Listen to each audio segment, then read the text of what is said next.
Saudara, kehadiran pejabat pemerintah di arena kampus dalam acara diskusi kembali mendapat penolakan dari mahasiswa. Mahasiswa Universitas Mula Warman menolak Wakil Menteri HAM Mugianto dari arena kampus karena materi kuliah umum yang ia sampaikan dinilai tidak sesuai dengan semangat pengusutan pelanggaran HAM.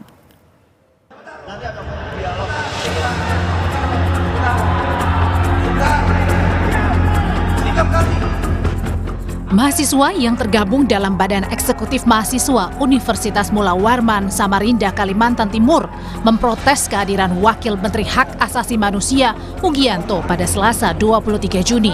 Saat itu, Wamen HAM Mugianto sedang menghadiri acara dialog soal penguatan HAM kepada mahasiswa.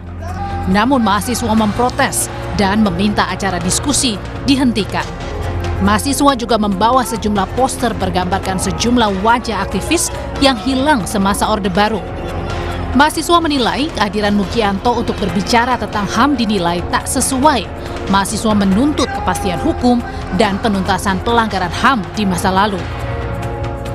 Hari ini yang kemudian menjadi sikap kami ialah terkait dengan Wamen HAM ini kan satu pengkhianat reformasi ya. Foto-foto teman-temannya yang kemudian ditinggalkan hari ini. Lantas kemudian berani mengkuliahi kami terkait dengan hak asasi manusia. Itu satu. Dua, revisi undang-undang HAM. Apa yang kemudian menjadi persoalan HAM nasional maupun Kaltim juga tadi sudah dibahas. 44.736 lubang tambang. 53 korban lubang tambang. Hari ini kan persoalan HAM begitu kemudian menjadi persoalan yang krusial, fundamental dan vital. Wamen HAM Mugianto merespons tuntutan mahasiswa. Mugianto mengatakan kasus pelanggaran HAM pada tahun 1998 tengah ditangani dan merupakan perintah Presiden untuk diselesaikan. Mugianto bilang Menteri HAM bukan menteri di belakang meja, melainkan menteri yang harus turun ke lapangan mendengar langsung keluhan masyarakat. Mahasiswa, ada kawan-kawan aktivis yang datang ke ruangan, menyampaikan aspirasinya, yang menyebutkan kasus-kasus korban pertambangan, ya kasus-kasus aktivis tahun 98, itu adalah persoalan-persoalan yang hari ini kami tangani untuk diselesaikan. Yang itu adalah kasus-kasus yang saya perjuangkan sejak 98 dan saya akan dan sedang perjuangkan sampai hari ini. Pastikan saya turun, saya berdialog dan saya tidak pilih-pilih forum. Saya hadapi semua forum. Forum yang keras sekalipun, saya datang ke Merauke, dengan kawan-kawan solidaritas Merauke yang menolak PSN, saya hadapi. Karena saya ingin hadapi dalam artian saya mendengar, saya menyerap, saya membersamai mereka berjuang. Di sini juga seperti itu. Ini bukan kali pertama protes mahasiswa berujung pada pengusiran terhadap menteri dan wakil menteri dalam acara di lingkungan kampus. Sebelumnya, acara diskusi yang dihadiri Kepala Badan Pengentasan Kemiskinan Budiman Sujatmiko, Menteri ATR BPN Nusron Wahid, dan Wamentan Sudaryono di Universitas Gadjah Mada pada 15 Juni 2026 di UGM sempat digeruduk mahasiswa dan berujung pada pengusiran. Budiman Sujatmiko langsung dievakuasi oleh petugas keamanan kampus, sementara Nusron dan Sudaryono sempat mencoba berdialog dengan mahasiswa, namun situasi tak kondusif. Mahasiswa menilai kehadiran 3 pejabat pemerintah yang membicarakan soal Pancasila tidak tepat. Tim Liputan, Kompas TV.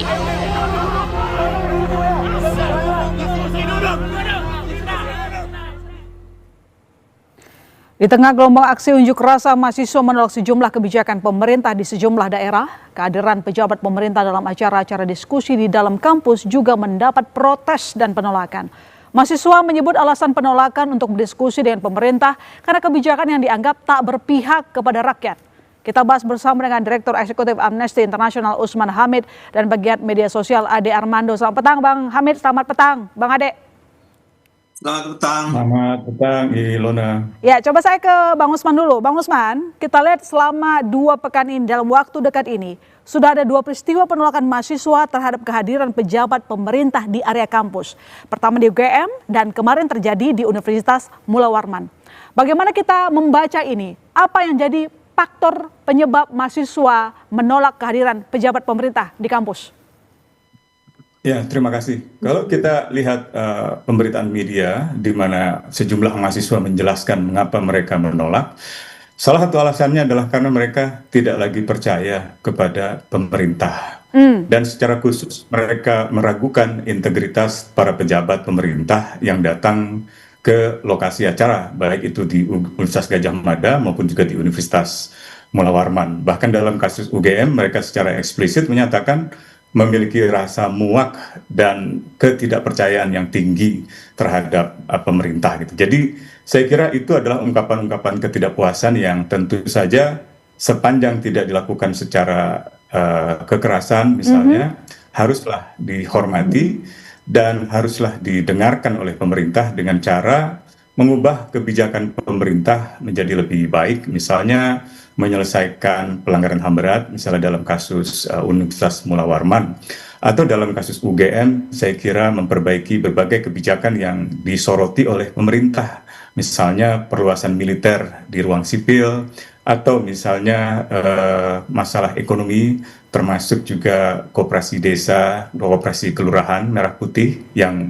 baru-baru ini justru mengorbankan 2 orang warga masyarakat karena meninggal dunia di dalam program latihan dasar kemiliteran. Jadi saya kira kita membutuhkan pemerintah yang mendengar dan mengubah kebijakannya kalau memang itu dipandang bermasalah dan telah nyata-nyata menimbulkan masalah jatuhnya korban atau korupsi seperti dalam kasus makan bergizi gratis atau sengketa-sengketa lahan dalam kasus pengadaan koperasi-koperasi desa atau pembentukan nelayan-nelayan kampung dan lain-lainnya. Saya kira itu seluruhnya ada di dalam tuntutan-tuntutan para mahasiswa yang memang belakangan ini seperti meningkatkan intensitas dan frekuensinya di dalam memprotes kebijakan pemerintah. Oke, jadi gambaran 2 pengusiran pejabat pemerintah ke kampus ini bukan soal kepribadinya, tetapi gambaran penolakan kebijakan pemerintahan secara keseluruhan kalau kita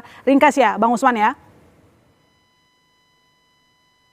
Ya, tentu saja itu termasuk integritas dari menteri-menterinya seperti yang mereka sampaikan di dalam protes-protes mereka gitu. Oke, Bang Ade, aksi yang dilakukan oleh para mahasiswa, penolakan terhadap pejabat pemerintahan Presiden Prabowo Subianto dan Gibran Raka Buming Raka itu karena gambaran ketidakpuasan mahasiswa terhadap kinerja pemerintah secara keseluruhan. Anda melihat itu? Iya, itu jelas. Tapi buat saya ini mengecewakan ya. Ini mengecewakan, kenapa? Ya, membuat banyak pihak barangkali jadinya melihat bahwa mahasiswa ini cuma mau menang sendiri ya. Jadi gini, ini kan apa yang kita kenal sebagai cancel culture ya. Jadi kebudayaan untuk meng-cancel orang-orang untuk bicara. Pertanyaannya adalah apakah pantas gitu ya para pejabat ini yang datang ke sana dan kemudian belum apa-apa sudah langsung diteriaki, ditolak, tidak disediakan waktu untuk berbicara. Yang memang yang kondisi UGM itu menurut saya lebih parah lah ya. Tapi biar bagaimanapun sebetulnya ini kan bicara menjadi penting bagi kita dalam era sekarang ini adanya upaya untuk melakukan komunikasi antar pihak-pihak yang barangkali berbeda pendapat ya. Kita barangkali di era yang disebut sebagai era media sosial yang penuh kemarahan ini, seringkali orang tidak berbicara secara rasional. Orang tuh berbicara secara emosional. Jadi yang dinomorsatukan adalah emosi, bukannya rasionya. Jadi gerakan mahasiswa kemarin nggak rasional ya, Bang? Saya nggak bisa katakan bahwa seluruhnya tidak rasional, tapi jalan yang mereka pilih itu menurut saya salah. Ya, harusnya gini, komunikasi itu 2 arah harusnya. Ya, istilah baratnya itu it takes two to tango. Jadi kalau mau komunikasi jangan cuma satu orang yang bicara yang lain mendengar, harus kedua pihak sama-sama punya kesempatan untuk bicara. Nah, apa yang terjadi di UGM dan di mana nih, Kalimantan ya? Kalimantan ya. Itu menurut saya mencerminkan ketidaksediaan untuk mendengar orang lain. Ya. Saya mengerti kritik-kritik tersebut adalah kritik-kritik yang valid, yang sah ya. Walaupun barangkali saya harus pertanyakan apakah lebih penting bicara tentang apa yang terjadi pada tahun 98 atau yang terjadi saat ini. Menurut saya kalau mahasiswa mau minta agar wakil menteri itu mendengar apa yang mereka katakan tentang korban-korban dari penambangan-penambangan yang ada, ya sudah konsentrasi di situ dan ajak bicara secara terhormat ya, duduk sama-sama di mana kedua belah pihak bisa mengutarakan pandangan-pandangannya secara terbuka. Oke. Tapi kalau belum apa-apa udah langsung ditolak, diusir, menurut saya nggak pantas gitu ya. Oke, menurut Bang Ade nggak pantas, Bang Usman, mengecewakan apa yang dilakukan oleh mahasiswa mengusir pejabat dari luar kampus? Ya, lebih tidak pantas mana aksi mahasiswa seperti itu dengan penangkapan ribuan peserta demonstrasi dalam unjuk rasa Agustus tahun lalu. Lebih pantas mana protes mahasiswa yang sebenarnya lebih merupakan simbolik. Suara Bang Usman keputus? Masih dengan suara saya, Bang?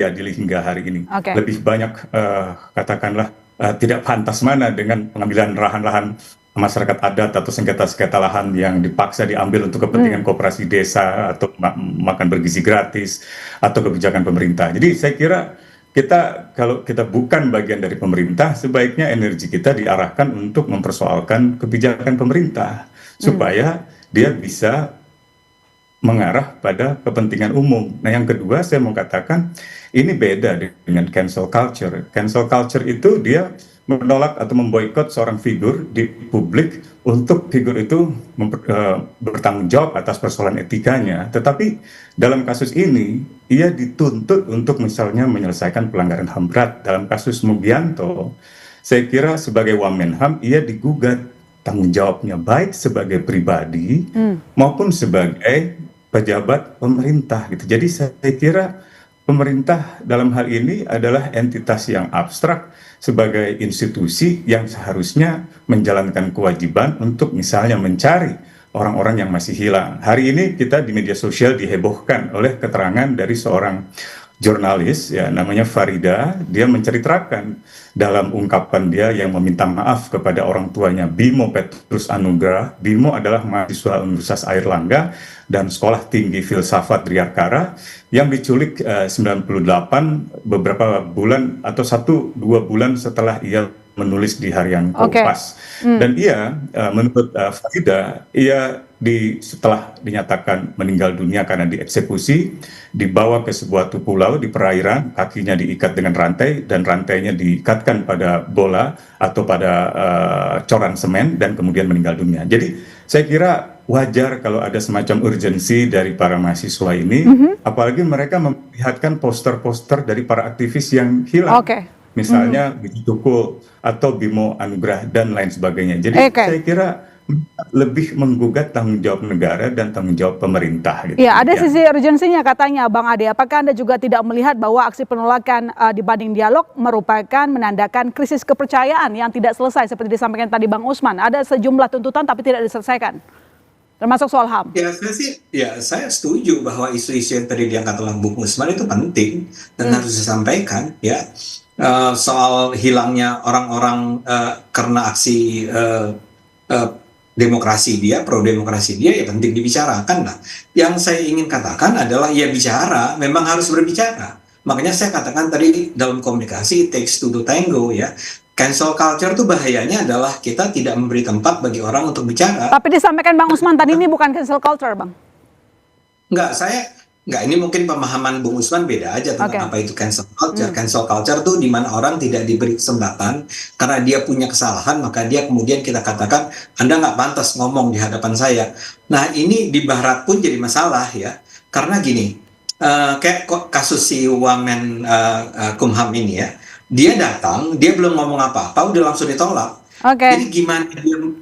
Kan Anda katakan bahwa tadi dia seharusnya sadar bahwa ada persoalan-persoalan serius nih dengan penambangan-penambangan di Indonesia atau dengan perlakuan-perlakuan terhadap para aktivis, para mahasiswa yang bergerak untuk memperjuangkan demokrasi. Ya penting, itu harus disampaikan. Tapi kan cara menyampaikannya adalah tidak dengan mengusir. Lebih baik dicari cara untuk si wakil menteri ini bisa mendengar apa yang dikatakan.